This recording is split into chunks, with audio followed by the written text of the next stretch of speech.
Hello मित्रांनो, मी नितीन शिंदे। आज आपण मजाक मशीनवर मॅजिटल कंट्रोलरची थोडक्यात माहिती घेऊया।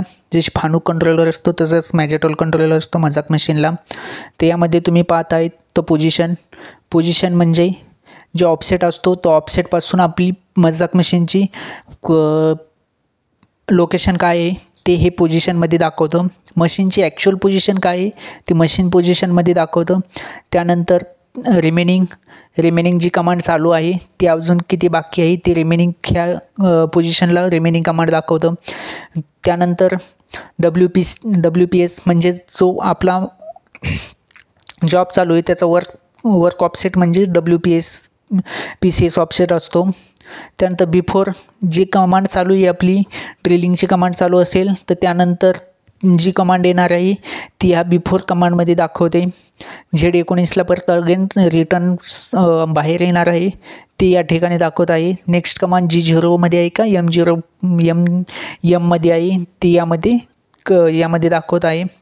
त्याचबरोबर मित्रांनो ह्या ब्लॉकमध्ये आपल्याला टोटल टूलिंगची माहिती भेटते। कोणचा टूल चालू आहे, कोणत्या पॉकेटमध्ये आहे, तो मॅगझिन पॉकेट नंबर किती आहे, टूल नंबर काय आहे आणि त्या टूलचं नाव काय आहे ते आपल्याला दाखवत आहे। त्यानंतर इंडेक्स आपले मजाक मशीनमध्ये टेबल 360 डिग्रीमध्ये घुमत असतो। त्यामध्ये इंडेक्सची जो अँगल आहे तो 208 डिग्री सेल्सिअसचा आहे, तो यामध्ये इंडेक्समध्ये दाखवतो तो किती अँगल आहे।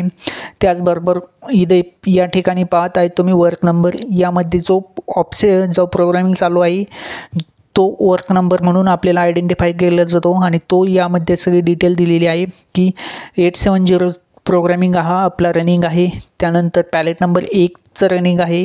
त्यानंतर जॉबचं नाव त्या प्रोग्रामिंगला नाव दिलेलं आहे CMTD 250। त्यानंतर त्या युनिट नंबर खाली पाहू शकतात की युनिट नंबर आणि 2 नंबरची लाईन चालू आहे, कोणतं युनिट चालू आहे आणि कोणची लाईन चालू आहे। त्यानंतर तुम्ही पाहत आहेत का काउंटर आपले किती जॉब झाले आहेत हे काउंट करण्यासाठी हे काउंटर आहे ते या ठिकाणी आपल्याला दाखवत आहे। मॉडेलनंतर मॉडेलमध्ये आपण RPM पाहू शकतो, फीड पाहू शकतो। हे सर्व काय माहिती आपल्याला ह्या मॉडेलमध्ये दिलेली आहे। RPM किती आहे टूलचा आणि फीड किती आहे। त्यानंतर program monitoring, next programming monitor आपल्याला डिटेल माहिती देतं की यानंतर कोणचा टूल येणार आहे आणि याच्या आधी कोणची टूल झालेली आहेत हे प्रोग्रामिंग मॉनिटरमध्ये आपल्याला दिसत आहे। त्याचनंतर आपण हे ह्या खाली सॉफ्ट की ही RPM फीड किती 50चं RPM ठेवलेलं आहे। आपण फीड 50चं रॅपिड फीड 50चं ठेवलेलं आहे। त्यानंतर RPM 100% आहे आणि फीड ॲक्च्युअल 100% आहे। त्यानंतर आपण ह्या सॉफ्ट की आहेत खाली, ह्या सॉफ्ट की पण महत्त्वाच्या आहेत सगळ्या। ह्या 1 नंबरची सॉफ्ट की दाबल्यानंतर वर्क नंबर, आपण जो वर्क नंबर तो ॲक्च्युअल मशीनिंगसाठी चालणार आहे हा तो वर्क नंबर असतो। त्यानंतर ब्लॉक स्किप, मॅजिटल कंट्रोलर मजाकच्या प्रोग्रामिंगमध्ये ब्लॉक स्किप आपण यूज करत नाही। तो फानुकचा प्रोग्राम असेल तर ब्लॉक स्किप ही की यूज करू शकतो आपण। टेक्स्टमध्ये आपण सेटिंग लावण्यासाठी टेक्स्ट ATC स्टॉप देण्यासाठी आपण टेक्स्टमध्ये ऑप्शन आहेत की ATC स्टॉप देऊ शकतो। ऑप्शनल स्टॉप आपण मजाक मशीनमध्ये ऑप्शनल स्टॉप पण यूज करत नाही। ड्राय रन आपण सेटिंग लावताना हा ड्राय रनचा यूज करतो। त्यानंतर मशीन लॉक पॅरामीटर आपण यूज करत नाही। वर्क लाईट हे ऑपरेशन होत असताना लाईट चालू करण्यासाठी वर्क लाईटसाठी सॉफ्ट की दिलेली आहे। त्यानंतर रिस्टार्ट, आपल्याला एखाद्या पर्टिक्युलर टूलपासून जर प्रोग्रामिंग अगेन स्टार्ट करायचं असेल तर रिस्टार्ट करून आपण बटन दाबून त्या लाईनवर जाऊन आपण रिस्टार्ट करू शकतो। त्याच पद्धतीने मित्रांनो तुम्ही खाली पाहत आहेत की रिसेटचं बटन आहे। जर मशीन रनिंग कंडिशनमध्ये ॲटो मोडमध्ये असेल तर रिसेट बटन शक्यता दाबत जाऊ नका, त्यामुळे आपल्याला ATCचा प्रॉब्लेम किंवा पॅलेट लॉकिंगचा प्रॉब्लेम येतो। त्याचबरोबर त्याच्या खाली VFC हे बटन असं आहे की आपला प्रोग्रामिंग चालू आहे पण आपल्याला प्रोग्रामिंगमध्ये आपल्याला RPM किंवा फीड चेंज करायचं आहे तर VFC बटन दाबून आपण RPM आणि फीड डायरेक्टली प्रोग्रामिंग एडिट न करता ॲटोमध्ये एडिट होतं, त्यामध्ये VFC हे बटन यूज करून आपण ते डायरेक्ट फीड चेंज करू शकतो। जे फीड आपण आत्ता दिलेलं आहे, जे इन्क्रीज केलेलं आहे ते 100% म्हणून त्यामध्ये चेंजेस होतं VFC बटन।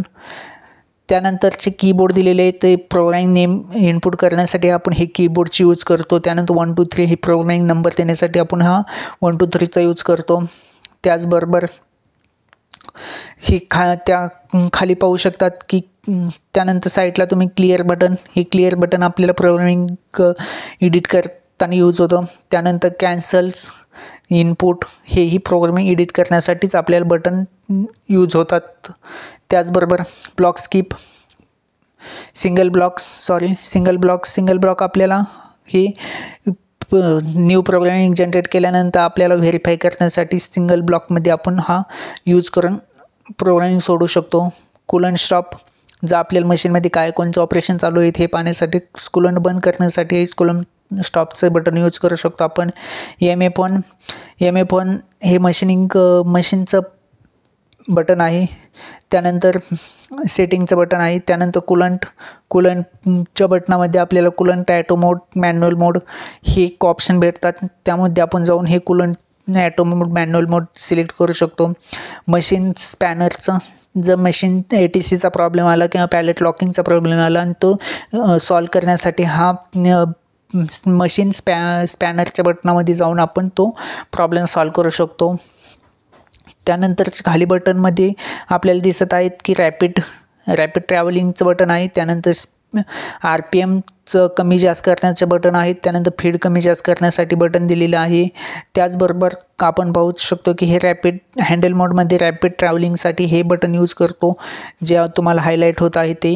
होम पोझिशनिंग, एकदा मशीन बंद झाल्यानंतर चालू करण्यासाठी स्टार्टिंगला होम करावं लागते. स्टार्टिंगला टूल हा मायनसला घ्यायचा आणि देन प्लसला घ्यायचा. त्यानंतर मेमरी म्हणजे ॲटो मोडमध्ये आपण मशीन चालू करण्यासाठी मेमरी मोड ठेवायचा आहे. जो ॲटो मोड आहे मॅजोटोल कंट्रोलचा, हे 0.1चं जॉग मोड आहे. हँडल मोडमध्ये हे बटन यूज करून आपण ॲक्सिसची मूवमेंट करू शकतो जॉग मोडमध्ये. त्यानंतर MDI, आपण टूल चेंजिंगची, पॅलेट चेंजिंगची कमांड देऊन ही MDI मध्ये बटन यूज करून कमांड देऊ शकतो. त्यानंतर प्रोग्रामिंग एडिटमध्ये प्रोग्राम अप अँड डाऊन घेण्यासाठी हे पेज डाऊन आणि पेज अपचं बटन यूज करू शकतो. त्यानंतर ॲरोचे 4 ॲरो पण आपल्याला प्रोग्रामिंग एडिट किंवा न्यू जनरेट करण्यासाठी यूज होतो. त्याचबरोबर विंडो चेंज करण्यासाठी ही 2 ॲरोचे बटन दिलेले आहेत खाली, तुम्ही पाहू शकतात. तर अशा पद्धतीने आपण पुढे जाऊया. पुढे काय काय आपल्याला आहे तर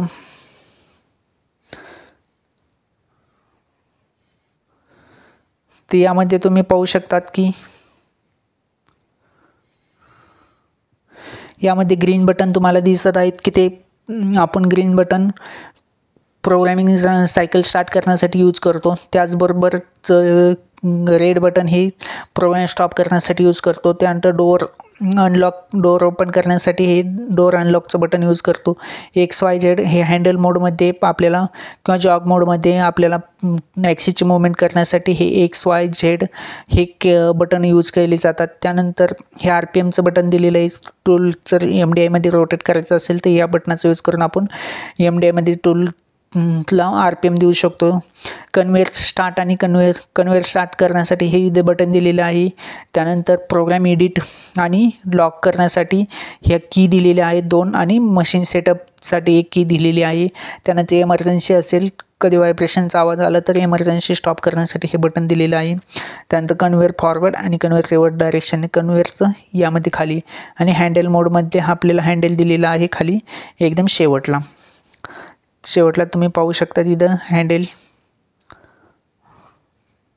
हँडल दिलेला आहे. ओके मित्रांनो, अशा पद्धतीने ही थोडक्यात माहिती होती मॅजोटोल कंट्रोलरची. तुम्हाला ह्या व्हिडिओचा फायदा होईल. तर हा व्हिडिओ पाहिल्यानंतर व्हिडिओ आवडला तर लाईक अँड सबस्क्राईब करायला विसरू नका. थँक्यू.